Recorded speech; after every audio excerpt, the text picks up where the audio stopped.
தஞ்சாவூர் மாவட்டம் 8ஆம் நம்பர் கரும்பு. என் பேர் கபில். இப்போ பார்த்தீங்கன்னா ஒரு 7-8 மாவட்டத்தில் இப்போ வந்து ஜல்லிக்கட்டு நடந்துட்டு இருக்கு.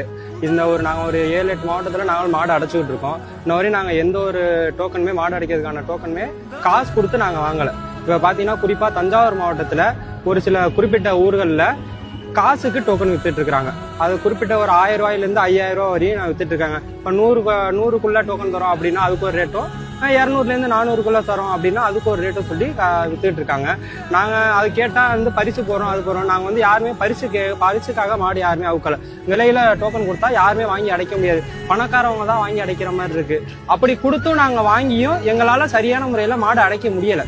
கடைசியில் பார்த்தீங்கன்னா ஒரு 500லே மாட்டு வந்து ஜல்லிக்கட்டை முடிச்சிடுறாங்க. பிரச்சனை அது இதுன்னு சொல்லி முடிச்சிடறாங்க. ஒரு 2 வருஷமாவே தொடர்ச்சியாக இப்போ நடந்துட்டு இருக்கு. டோக்கன் கொடுத்து பரிசு இல்லாமல் இருந்தால் கூட பரவாயில்ல, இலவசமாக எங்களுக்கு டோக்கன் கொடுத்து ஜல்லிக்கட்டு நடக்கணும்.